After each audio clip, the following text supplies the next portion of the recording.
Namaku Ayu Safitri. Dulu, orang-orang di kampung mengenalku sebagai anak pintar, peraih juara kelas yang selalu berdiri di atas panggung tiap pembagian rapor. Aku lahir dari keluarga sederhana di sebuah desa kecil di Jawa Tengah. Bapak seorang buruh tani, sementara ibu jualan gorengan di depan rumah. Hidup kami pas-pasan, tapi penuh kasih. Sejak kecil, aku punya mimpi besar, menjadi seorang guru. Aku ingin membantu anak-anak seperti aku, yang belajar dengan kaki berdebu dan perut kosong. Saat SMA, aku diterima di sekolah negeri favoritku. Bahkan, sempat mendapatkan beasiswa. Tapi semua itu berhenti ketika bapak jatuh sakit. Dan semua tabungan habis untuk biaya berobat. Kuliah tinggal selangkah lagi waktu itu. Aku diterima di Universitas Negeri di Semarang. Tapi tak sanggup membayar daftar ulang. Rasanya seperti langit runtuh. Aku ingat malam itu, aku menangis di kamar.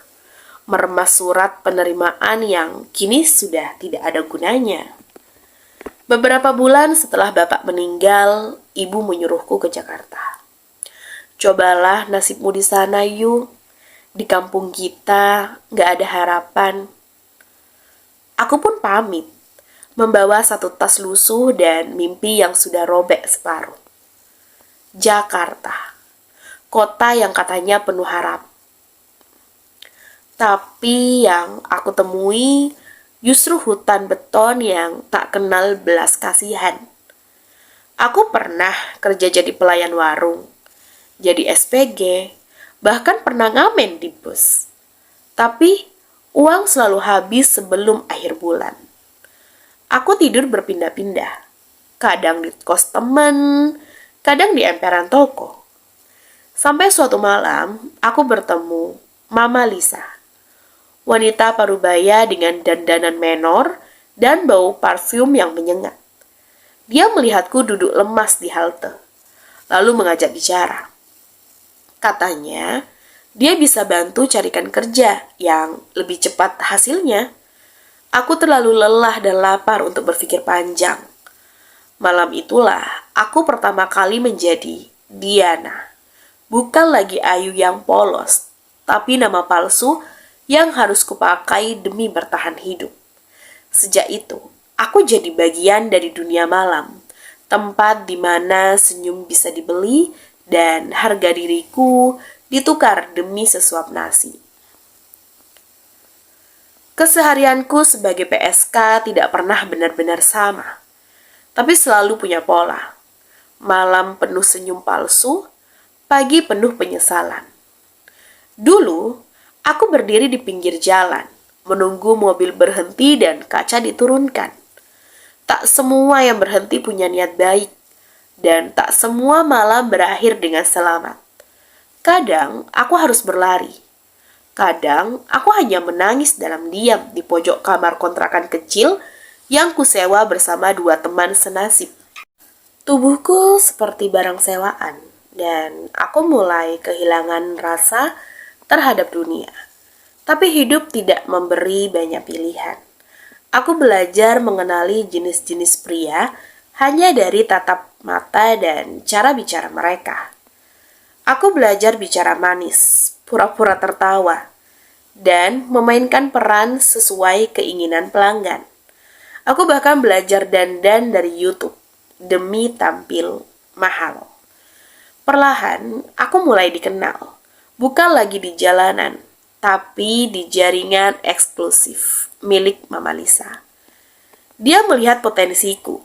Katanya, aku punya tampang kelas atas dan pintar menyesuaikan diri. Aku diajak masuk ke lingkaran bisnis prostitusi kelas atas. Bukan lagi tidur di losmen murahan, tapi hotel berbintang dengan harga sewa kamar semalam aja setara dengan gaji sebulan buruh pabrik. Aku bukan lagi sekedar pemuas nafsu. Aku jadi pendengar setia, pereda stres, bahkan pelampiasan para pria berjas yang penat dengan dunia mereka. Di balik parfum mahal dan gaun elegan, aku masih ayu. Tapi dunia hanya mengenalku sebagai Diana, wanita penghibur dengan senyum menawan dan misteri di balik mata. Pertemuan pertamaku dengan dia terjadi di sebuah hotel bintang 5 di Bilangan Sudirman. Mama Lisa yang mengatur semuanya. Klien penting, jangan macam-macam. Jaga sikap, jangan banyak tanya. Pesannya dengan tegas. Dia datang terlambat, mengenakan jas abu-abu dan senyum yang biasa kulihat di televisi. Aku terdiam sesaat. Wali kota Arman, pria yang selama ini terkenal sebagai pemimpin bersih dan berintegritas, suami dari wanita cantik yang sering tampil di acara amal, ayah dari 2 anak yang terlihat sempurna di setiap unggahan media sosial. Aku tersenyum sopan seperti biasa, tapi ada sesuatu yang berbeda dari dirinya. Tatapannya kosong tapi penuh beban, dan saat dia bicara, tidak ada arogansi. Hanya kepenatan yang nyaris menyentuh simpati. Malam itu, kami tidak langsung berhubungan. Dia hanya duduk, membuka botol wine, dan mengajakku berbicara. Namamu siapa? Diana, Pak. Nama aslimu? Aku ragu sejenak. Ayu. Dia tidak banyak bertanya, hanya menatapku lama, lalu berkata, aku cuma butuh seseorang buat mendengarkan malam ini. Dan di sanalah awal semuanya bermula. Bukan sekedar klien dan penyedia jasa, tapi sebuah cerita yang pernah menjerat hati dan menghancurkan batas moral. Pertemuan itu ternyata bukan yang terakhir. Seminggu setelah malam pertama kami, aku kembali dihubungi Mama Lisa. Yang kemarin minta kamu lagi. Katanya, kalau kamu nggak bisa, dia nggak mau. Itu hal yang jarang terjadi dalam dunia seperti ini. Biasanya, pria-pria seperti dia datang dan pergi. Tapi Arman ini berbeda. Dia seperti menemukan sesuatu dalam diriku. Dan aku, entah sejak kapan mulai menantikan panggilan itu. Setiap kali bersamanya, aku merasa seperti bukan Diana si wanita malam. Dia memperlakukanku dengan hormat, tidak pernah menyentuh tanpa izin. Kami banyak bicara tentang hidupnya yang sunyi di balik panggung politik, tentang istrinya yang kini lebih sibuk menjadi public figure ketimbang pasangan hidup, tentang anak-anaknya yang lebih dekat dengan pengasuh daripada ayahnya sendiri. Aku ini seperti boneka di atas panggung, yuk, katanya. Suatu malam sambil menatap lampu kota dari balkon hotel. Semua orang tepuk tangan, tapi tak ada yang benar-benar tahu siapa aku. Dan mungkin itulah yang membuatku jatuh. Aku melihat luka dalam dirinya, dan luka itu seolah memantulkan lukaku sendiri. Suatu malam dia bertanya, kamu punya keluarga di kampung? Aku mengganggu. Ibu sendirian, jualan gorengan. Dia terdiam sejenak, lalu mengambil dompet dari jasnya dan menyerahkan sebuah amplop tebal. Bilang ke ibumu, ini dari pekerjaanmu sebagai konsultan, gak perlu detail. Aku membukanya setelah dia pergi. 80 juta rupiah. Bayaran untuk 1 malam. Tapi dengan makna yang lebih dari sekedar transaksi. Itu bukan kali pertama aku dibayar setinggi itu. Tapi baru kali ini terasa seperti hadiah atau bentuk kepedulian. Sejak malam itu, hidupku berubah. Ia menyewa apartemen mewah untukku di pusat kota. Membelikan pakaian, perhiasan, dan mendaftarkanku kuliah daring jurusan komunikasi. Aku nggak tahu hubungan ini akan sampai kemana, katanya suatu malam. Tapi aku ingin kamu punya masa depan, yuk. Kalau semua ini sudah berakhir, kamu harus bisa berdiri sendiri. Aku tak pernah tahu apakah ia sungguh mencintaiku. Tapi aku tahu, Aku mulai mencintainya. Cinta yang salah, yang ku tahu tidak akan pernah bisa dimiliki sepenuhnya. Tapi justru karena itulah rasa candunya. Terlarang, menyakitkan, tapi memabukkan. Dan di balik kemewahan semua itu, aku tetaplah Ayu Safitri. Seorang perempuan dari desa kecil yang sekarang tidur di ranjang hotel bintang 5. Dengan hati yang pelan-pelan, mulai menggantungkan diri pada pria yang tidak pernah bisa benar-benar menjadi milikku. Malam itu, aku sendirian di apartemen. Biasanya aku menikmati kesendirian seperti ini dengan segelas wine dan musik jazz dengan pelan. Tapi entah kenapa malam itu sunyi, terasa berbeda, hampa. Aku menyalakan televisi, asal aja. Sebuah acara talk show, keluarga terpampang di layar. Dan di sana, duduklah Arman, mengenakan batik rapi, tersenyum lembut, menggandeng istrinya yang cantik dan tampak anggun. Anak-anak mereka duduk di depan, ikut tertawa saat sang host melempar candaan ringan. Mereka terlihat seperti keluarga ideal, ujar host itu. Iya, jawab sang istri sambil menggenggam tangan Arman. Kami membangun semuanya dengan cinta dan kepercayaan. Aku terpaku. Hati ini seperti diremas perlahan. Sakit, tapi tak berdarah. Itu bukan pertama kalinya aku melihat mereka di media. Tapi, kali ini rasanya berbeda. Karena aku tahu, beberapa malam lalu, tangan yang kini digenggam istrinya adalah tangan yang membelai wajahku. Aku mematikan televisi. Nafasku berat. Tak ada air mata, hanya kekosongan. Aku bukan gadis suci. Aku tahu posisiku. Tapi untuk pertama kalinya, aku merasa menjijikkan. Bukan karena profesiku, melainkan karena aku mencintai suami orang. Dan itu bukan bagian dari kesepakatan awalku dengan dunia ini. Beberapa minggu kemudian, aku diundang ke sebuah peluncuran brand fashion oleh salah satu pelanggan tetap yang kini jadi semacam teman baik. Acara kelas atas, banyak pejabat dan tokoh publik hadir. Aku datang sebagai Diana, bukan sebagai pendamping, tapi sebagai tamu undangan bergaya glamor. Dan di sanalah aku melihatnya. Arman, mengenakan jas biru gelap, berdiri bersama istrinya yang menawan dengan gaun pastel. Mereka berjalan pelan melewati kerumunan. Senyum mereka begitu profesional, dipoles untuk konsumsi publik. Mata kami bertemu, sekejap saja. Aku langsung menunduk, pura-pura sibuk dengan ponsel. Jantungku berdetak tak karuan. Kutegakkan tubuh, mengambil segelas champagne dari pelayan. Lalu berjalan menjauh. Tapi aku bisa merasakan tatapannya masih menempel di punggungku. Kami tidak menyapa, tidak saling angguk. Tidak ada gerak tubuh sekecil apapun yang memberikan isyarat bahwa kami pernah berbagi malam-malam penuh rahasia. Aku berdiri di balkon, menghirup udara dingin malam Jakarta. Tak lama kemudian, ku dengar langkah kaki. Ia berdiri beberapa meter di belakangku, tapi tak mendekat.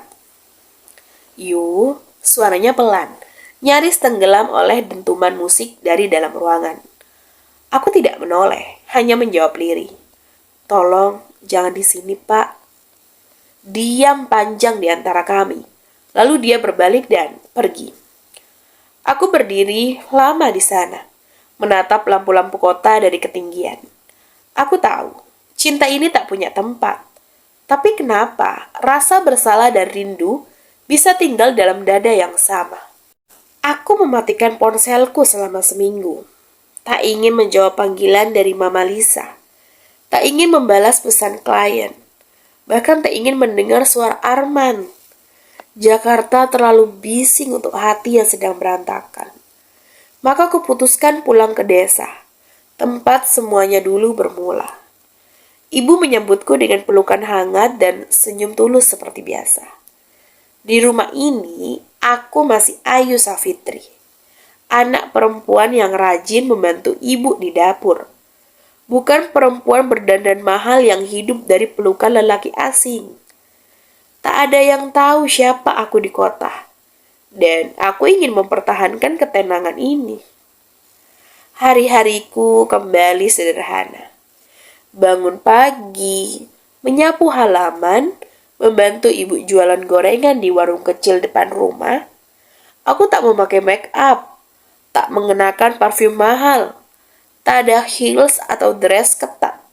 Hanya kain batik dan sandal jepit. Anehnya, aku merasa lebih utuh dari sebelumnya. Sore itu, aku tengah menyiram tanaman saat ku dengar suara motor berhenti di depan rumah. Aku mengira itu pelanggan warung. Tapi saat aku menoleh, aku membeku. Arman, dengan jaket kulit dan masker yang ia buka perlahan, wajahnya lelah, matanya mencari-cari, lalu bertemu denganku. Ya Allah, Pak. Aku harus lihat kamu, yuk. Suaranya serak, nyaris putus nafas. Aku nggak tenang sejak kamu hilang. Ibu menyambutnya dengan hangat, mengira ia teman kantor Ayu dari Jakarta. Arman tahu cara bicara yang sopan, pandai menempatkan diri. Ia membawa buah tangan, bahkan ikut membantu membereskan warung. Di desa, dia bukan wali kota. Dia hanya pria yang datang mencari seseorang yang dia rindukan. Beberapa hari kemudian, kami berjalan menyusuri sawah. Aku ingin marah padanya, tapi tak mampu. Ia tidak banyak bicara, hanya berjalan di sampingku sambil sesekali menatap langit sore yang memerah. Aku nggak tahu ini salah atau benar, yuk, katanya akhirnya. Tapi aku tahu satu hal, aku butuh kamu. Aku ingin menjawab bahwa aku juga butuh dia, tapi yang keluar hanya nafas berat dan senyum getir. Mungkin karena di desa ini, segalanya terasa lebih jujur. Tak ada dinding hotel, tak ada kebohongan media. Hanya aku dan dia, berjalan dalam senja, dengan hati yang masih saling mencari tempat pulang.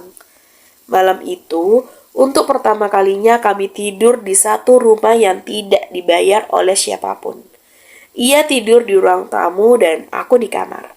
Tapi keintiman yang tumbuh justru lebih dalam dari sekedar pelukan. Hubungan kami di desa terasa berbeda, lebih manusiawi dan lebih nyata.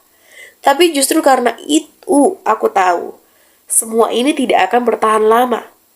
Karena seindah-indahnya pelarian, kenyataan akan selalu menyusul. Aku kembali ke Jakarta dengan hati yang lebih tenang. Tapi tubuhku membawa rahasia besar. Beberapa minggu setelah kembali, aku mulai merasa aneh. Mual di pagi hari. Tubuh cepat lelah. Dan jadwal menstruasi yang tidak kunjung datang. Aku mencoba menyangkalnya. Berpikir mungkin ini stres atau kelelahan. Tapi 2 garis merah di alat tes itu bicara jujur. Aku hamil. Dunia rasanya runtuh dalam sekejap. Aku duduk di lantai kamar mandi, menangis diam-diam. Ini bukan sekedar aib. Ini bom waktu. Aku tidak memberitahu Arman saat itu juga. Butuh beberapa hari sampai aku punya cukup keberanian untuk menulis pesan pendek padanya. Aku butuh bicara. Ini penting. Saat kami bertemu di apartemen, ia langsung tahu dari wajahku. Tak perlu banyak kata. Aku mengangguk. Ia terdiam lama, lalu menarik nafas dalam. Berapa minggu? 6, mungkin 7. Ia menatapku. Mata itu penuh beban, tapi bukan kemarahan yang kutemukan, melainkan ketakutan. Aku akan bantu yuk, semua biaya sampai kamu siap memutuskan. Aku tahu artinya. Jangan berharap lebih. Tapi aku juga tahu dia bukan lelaki pengecut. Ia transfer sejumlah besar ke rekening baruku, menyuruhku pindah tempat tinggal dan ke klinik spesialis terbaik. Semua serba diam-diam. Tak ada nama asli. Tak ada identitas yang bisa ditelusuri. Hanya satu orang yang tahu selain kami. Sinta, sahabat lamaku yang kini bekerja di klinik kecantikan. Dia yang menemaniku kontrol diam-diam, membantu mengatur jadwal dan menyembunyikan perubahan tubuhku dari klien lain. Namun rahasia sebesar ini tidak bisa disembunyikan selamanya.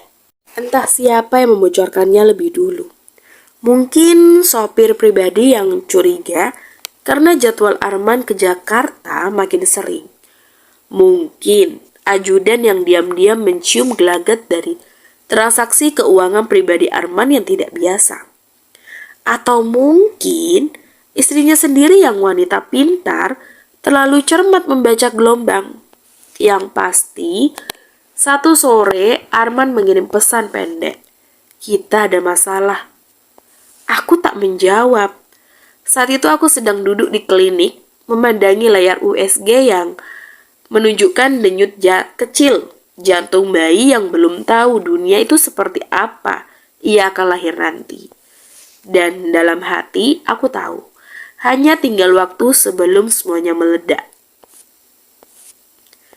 Hari itu aku sedang duduk di kafe kecil dekat klinik, menunggu jadwal kontrol berikutnya. Perutku sudah mulai membuncit dan aku lebih sering mengenakan jaket longgar agar tak menarik perhatian. Aku menyesap teh hangat pelan ketika seseorang berdiri di hadapanku. Seorang perempuan, anggun, berkelas, wajahnya tenang meski penuh wibawa. Tak butuh waktu lama bagiku untuk mengenalinya. Istri Arman. Boleh duduk? Tanyanya dengan suara lembut. Aku mengangguk. Jantungku berdegup kencang seperti genderang perang. Tapi wajahnya tidak menunjukkan niat menyerang. Aku tidak akan marah, katanya pelan. Aku tidak datang ke sini sebagai istri pejabat atau sebagai perempuan yang dikhianati. Aku hanya datang sebagai seorang ibu dan sebagai sesama perempuan. Aku tak menjawab. Suasana kafe mendadak seperti sunyi dari suara. Aku tahu tentang kamu dan aku tahu tentang anak itu, lanjutnya sambil menatap perutku yang samar-samar mulai tampak. Aku tahu suamiku bukan pria suci. Tapi aku juga tahu kamu bukan wanita jahat. Dia menghela nafas, menyandarkan tubuhnya sejenak. Tidak ada air mata, hanya keteguhan yang lembut. Aku mohon, demi anakku, demi keluarga kami, jauhi dia yuk. Arman bisa kehilangan segalanya. Dan kamu bisa punya hidup yang lebih baik dari ini, tanpa harus bergantung pada cinta yang tidak mungkin utuh.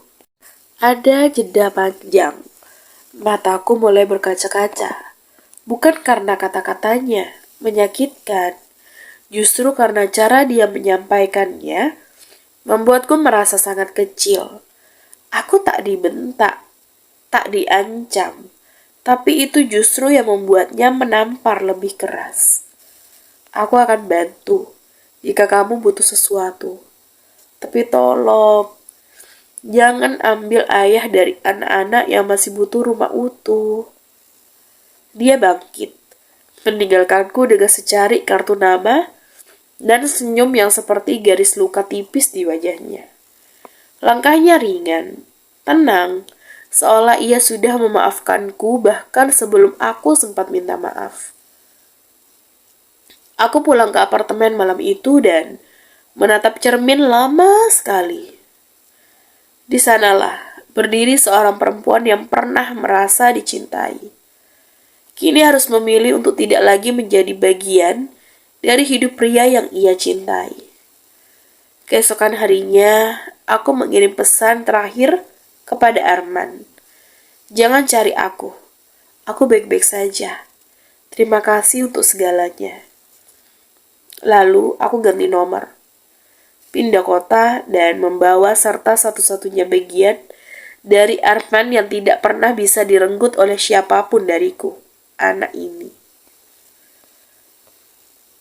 Kota ini tidak terlalu besar, tapi cukup asing untuk menyembunyikan luka lama.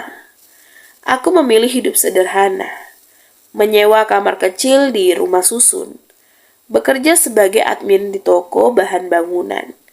Kehidupan baruku jauh dari gemerlap. Tak ada make up tebal, tak ada dress mahal. Hanya aku, perut yang membesar, dan hari-hari yang kulewati sendirian. Kehamilan ini kujalani dalam diam. Setiap malam aku bicara pada bayi di dalam perutku. Seperti seorang sahabat. Kita hanya punya satu sama lain, nak, bisikku sambil mengelus lembut perutku yang kian membuncit. Aku melahirkan di sebuah klinik bidan kecil di pinggir kota. Sendirian. Tidak ada yang menggenggam tanganku. Tak ada nama ayah di surat lahir. Tapi ketika suara tangisnya pecah, rasa sakit itu seolah lenyap. Aku menangis lebih dulu dari bayi itu. Raka, begitu ku beri namanya. Pelindung, karena sejak ia hadir, ialah alasan aku bertahan. Hari-hari menjadi lebih berat. Aku harus kembali bekerja 2 bulan setelah melahirkan. Aku menitipkan Raka pada tetangga lansia yang bersedia membantu dengan imbalan kecil. Malam hari aku menyusui, mencuci popok, menidurkannya, lalu mengulang semuanya esok harinya. Lelah, tapi ada cinta yang tidak bisa dijelaskan. Kupikir aku sudah benar-benar menghilang dari hidup Arman.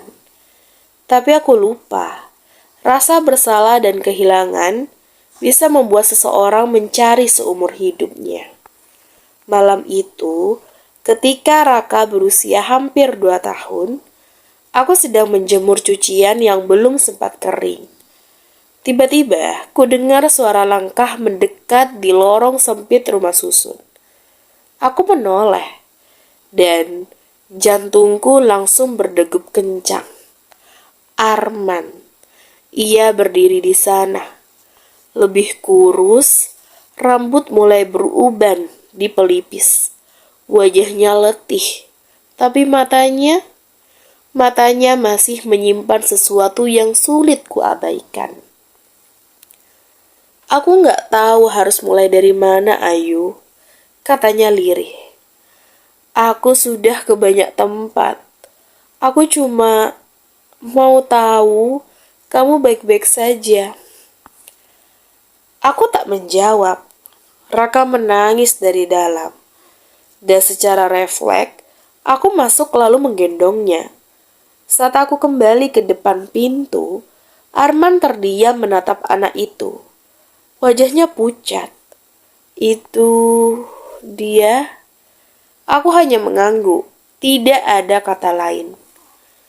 Aku membuka pintu, bukan untuk membuka hati. Tapi karena anak ini berhak tahu siapa ayahnya, walau kelak mungkin harus menyimpan rahasia itu untuk selamanya. Kami duduk bertiga di lantai rumah kecil ini. Raka tertidur dalam pelukanku. Arman hanya menatapnya, lama. Tak banyak bicara, tapi dari matanya aku tahu. Rasa bersalah itu tidak pernah benar-benar pergi.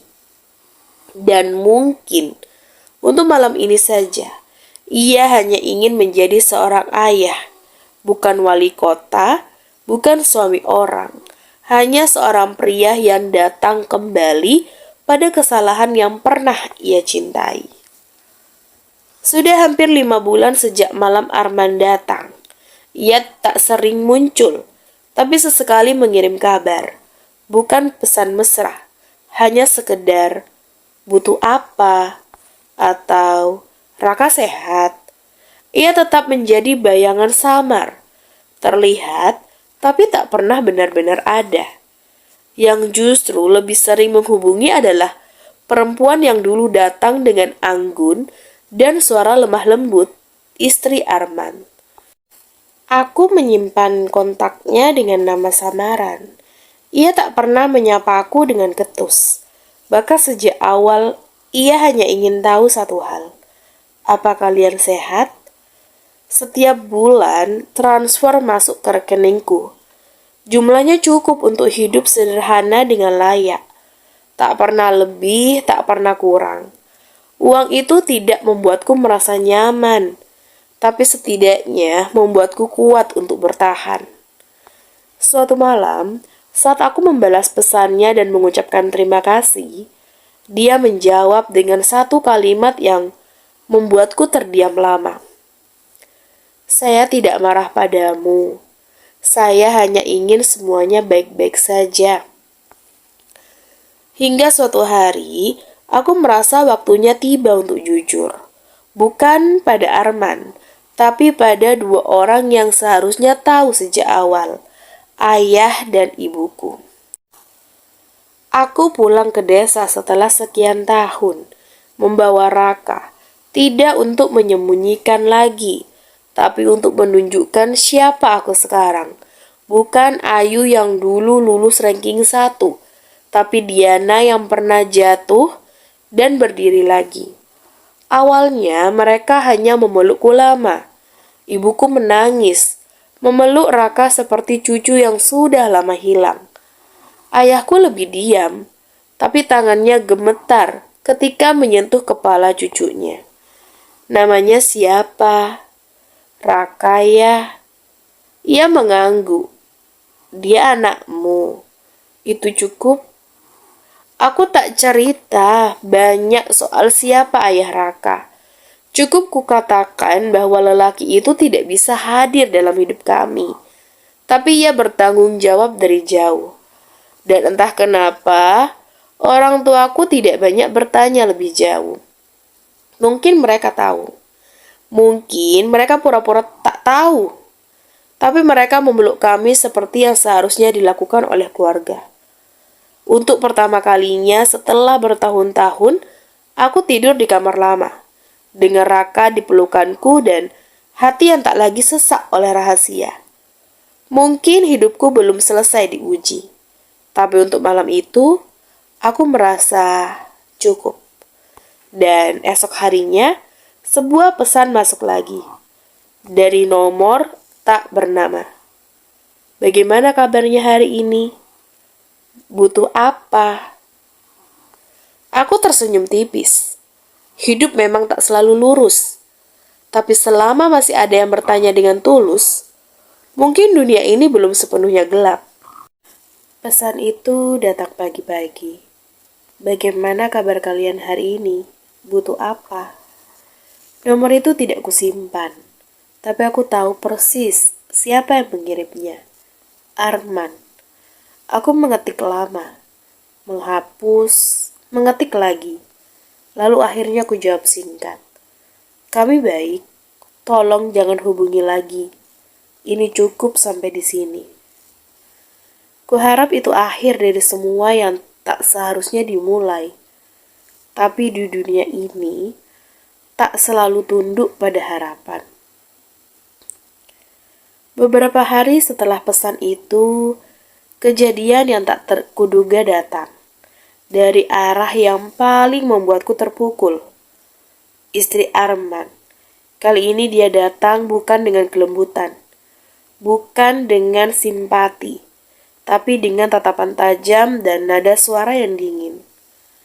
Aku tahu dia pernah ke rumahmu. Dan aku tahu itu bukan karena kamu tidak ingin, tapi karena kamu membiarkannya. Aku mencoba menjelaskan, tapi dia mengangkat tangan. Kamu mungkin tak berniat merebut, tapi semua ini tidak pernah benar sejak awal, dan kamu tahu itu. Aku terdiam.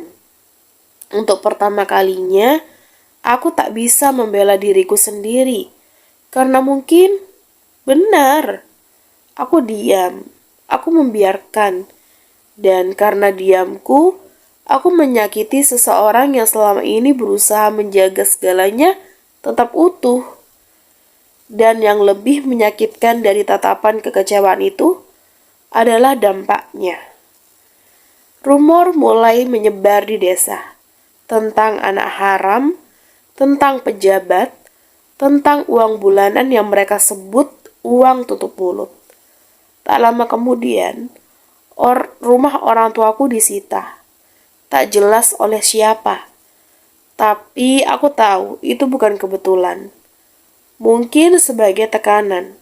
Mungkin sebagai pesan. Ayah dan ibuku tidak marah padaku. Tapi aku tahu mereka terluka. Mereka hanya membawa tas kecil. Lalu ikut aku kembali ke kota. Satu-satunya tempat yang bisa aku tawarkan adalah kamar kosong kecil di atas toko bahan bangunan tempatku bekerja. Tapi, hidup rupanya belum puas mengujiku. Beberapa hari kemudian, aku dipanggil oleh pemilik toko. Katanya singkat, "Maaf ya, kamu harus keluar.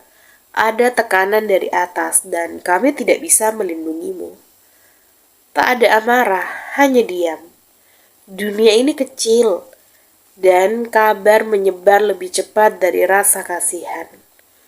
Malam itu, aku menatap Raka yang sedang bermain dengan mobil-mobilan plastik. Ayahku duduk terpekur di ujung kasur. Ibuku mencoba menguatkan senyum yang terasa pahit. Dan aku kembali menjadi perempuan yang dulu datang ke kota ini tanpa apapun. Tapi kali ini, aku punya tanggungan yang tak bisa aku tinggalkan, yaitu keluarga. Aku mendekap Raka lebih erat. "Maaf, Nak. Mama janji. Kita akan bertahan lagi. Mungkin aku kehilangan banyak hal. Pekerjaan, reputasi, tempat pulang. Tapi aku masih punya satu tekad. Dan itu belum selesai. Aku selalu percaya hidup bisa dibangun kembali dari reruntuhan. Dan saat semuanya nyaris ambruk, seseorang dari masa lalu datang mengetuk pintu sempit tempat kami tinggal. Sinta. Ia datang dengan jaket lusuh dan seplastik sembako. Wajahnya masih sama seperti dulu.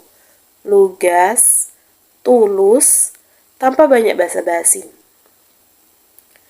"Kalau kamu gak mau tinggal di rumahku, setidaknya orang tuamu bisa. Kamar belakang masih kosong.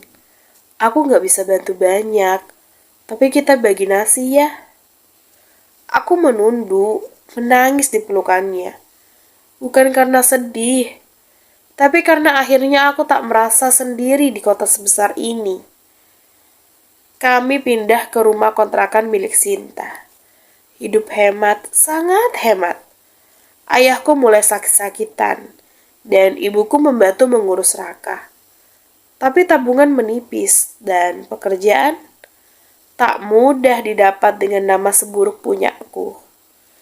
Malam itu, di antara suara nyamuk dan kipas kecil yang berderit, aku memandangi Raka yang tidur dengan nafas berat. Perasaan bersalah menyergapku. Apa aku terlalu egois membawa anak ini ke dunia? Bisikku dengan lirih. Aku ingin meminta pertanggungjawaban. Bukan untuk diriku, tapi untuk anak ini yang tidak pernah memilih siapa ayahnya.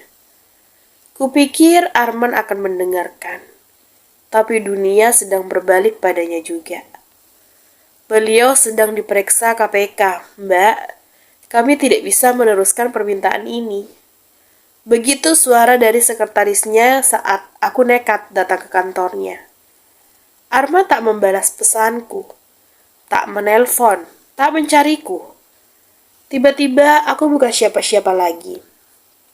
Dia hantam merasa sakit dan putus asa. Aku melakukan hal yang tak pernah kubayangkan. Aku buka suara. Kusampaikan semuanya ke sebuah stasiun televisi lokal. Tidak dengan wajah ditutup. Tidak dengan suara yang disamarkan. Dengan tenang dan penuh luka, aku berkata, "Saya Diana, mantan wanita simpanan seorang wali kota dan ini anak kami." Pemberitaan meledak. Video itu viral. Beberapa memanggilku penghancur rumah tangga. Yang lain menyebutku korban sistem. Dan Arman, dia muncul di layar kaca beberapa hari kemudian. Berdiri tegak dalam balutan jas mahal. Senyum kecil di bibirnya. Dengan istrinya di samping yang kini tampak jauh lebih dingin. Saya tidak mengenal wanita itu. Tuduhan itu tidak berdasar dan merupakan upaya pembunuhan karakter di tengah proses hukum yang sedang saya hadapi. Aku menatap layar TV dengan dada bergemuruh. Dia menyangkal. Dia menolak mengakui anaknya. Dia memilih menyelamatkan nama dan menghancurkan kebenaran. Ibuku hanya mengusap pundakku. "Kamu sudah berani bicara, nak. Sekarang biarkan waktu yang menyaring mana yang benar." Aku mengangguk. Air mata tak bisa kutahan lagi. Tapi satu hal yang kini ku tahu. Kebenaran kadang tak disambut, tapi ia tak bisa dibunuh. Dan aku akan tetap bertahan demi Raka. Demi diriku sendiri. Ketika seseorang terpojok, hanya ada dua pilihan, menyerang atau mengaku. Dan Arman memilih yang pertama. Beberapa hari setelah wawancaraku di televisi, aku mendapatkan surat resmi dari tim kuasa hukumnya. Isinya singkat, dingin, dan penuh bahasa hukum yang tak sepenuhnya aku pahami. Tapi maknanya jelas. Dia menantangku untuk melakukan tes DNA. Kupikir dia ingin menyangkal habis-habisan. Tapi aku tak mundur. Karena aku tahu aku tidak berbohong. Yang mengejutkanku justru adalah istrinya. Ia tidak hanya membiarkan, tapi secara halus mendorong itu terjadi. Mungkin sudah waktunya semuanya terang, katanya dalam sebuah wawancara, dengan wajah yang tak lagi rapuh. Saya hanya ingin kebenaran. Kalau itu memang anak suami saya, maka biarkan publik tahu. Saya tidak akan menutupinya. Tes itu dilakukan secara resmi, di bawah pengawasan lembaga medis terpercaya. Disaksikan oleh pengacara dari kedua belah pihak. Raka tidak menangis saat diusap mulutnya dengan cotton bud kecil. Ia hanya menatapku, polos, belum mengerti dunia orang dewasa yang penuh dengan topeng dan pengkhianatan. Beberapa hari kemudian hasilnya keluar. 99,99% mirip. Raka adalah anak kandung Arman. Tak bisa dibantah, tak bisa disangkal. Tapi kemenangan kecil itu segera berubah menjadi tamparan besar. Karena di saat yang sama, Arman resmi ditetapkan sebagai tersangka dalam kasus korupsi pembangunan proyek infrastruktur. Media mengepungnya. Wartawan bertanya soal harta, gratifikasi, dan soal aku. Arman tak menyangkal hasil tes, tapi ia mengangkat bahu dan dengan wajah lelah berkata, "Saya tidak menolak bahwa anak itu mungkin hasil kesalahan saya di masa lalu. Tapi secara hukum, ia bukan anak sah saya. Saya tidak punya kewajiban menanggung biaya hidupnya." Kata-kata itu menancap dalam-dalam di jiwaku. Bukan karena aku mengharapkan uang, tapi karena ia menyebut anak kami sebagai kesalahan. Publik terbelah. Sebagian menghujatku karena menjegal orang yang sudah jatuh. Sebagian lagi mendukungku sebagai perempuan yang berani berdiri di tengah badai.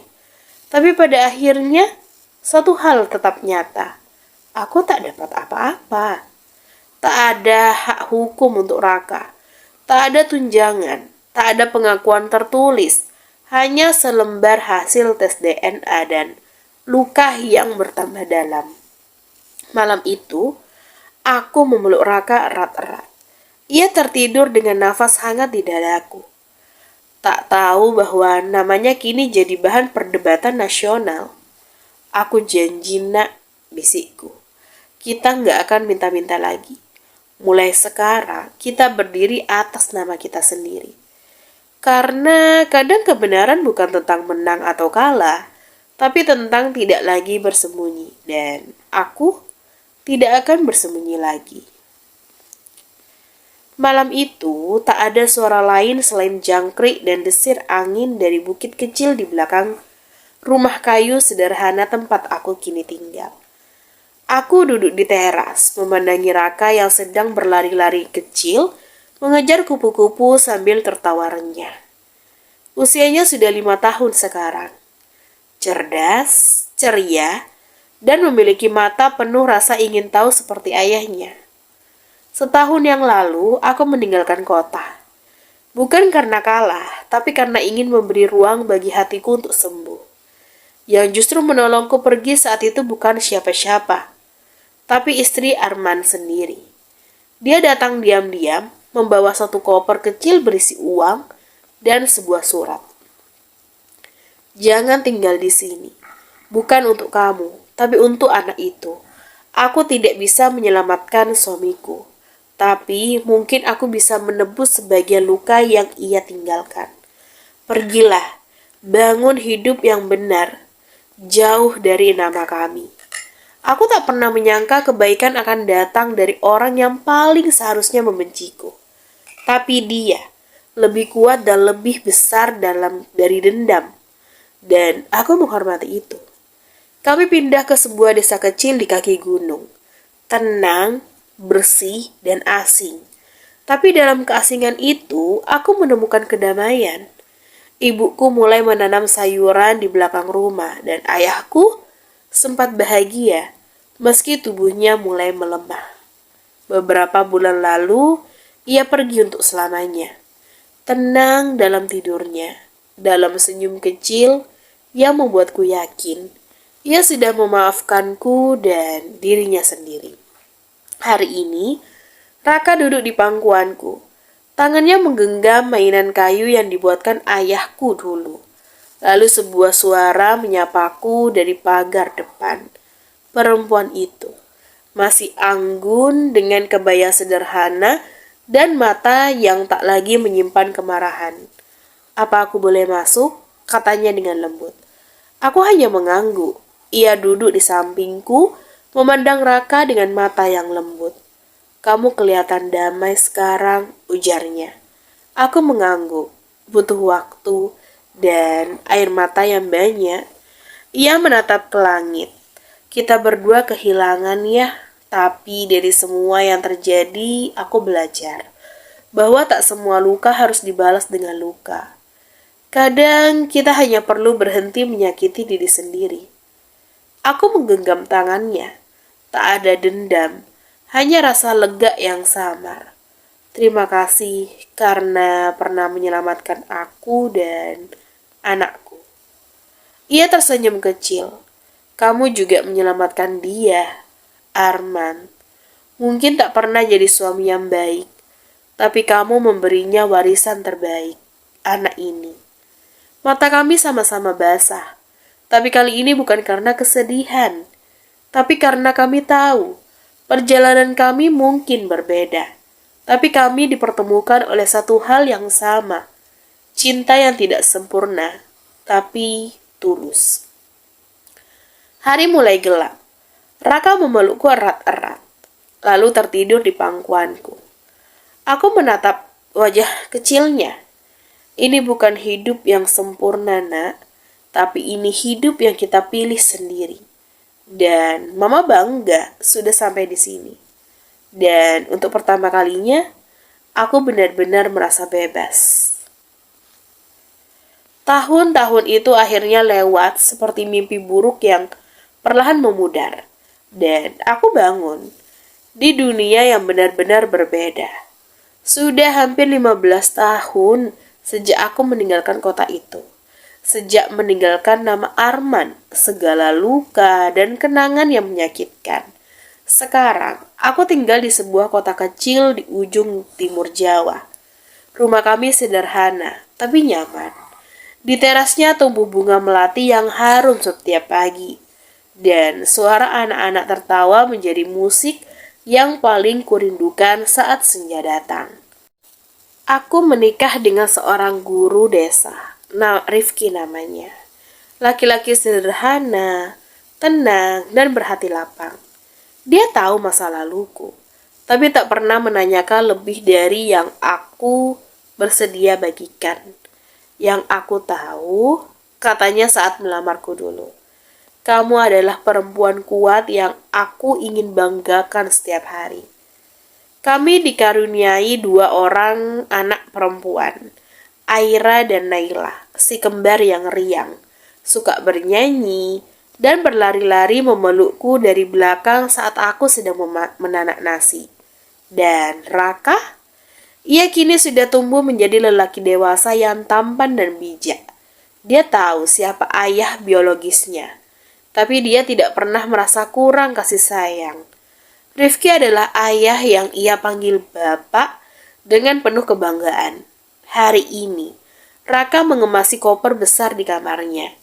Ia diterima beasiswa ke Australia, sebuah pencapaian yang ia raih dengan kerja keras dan tekad. Aku gak akan lama, mah, katanya sambil memelukku dengan erat.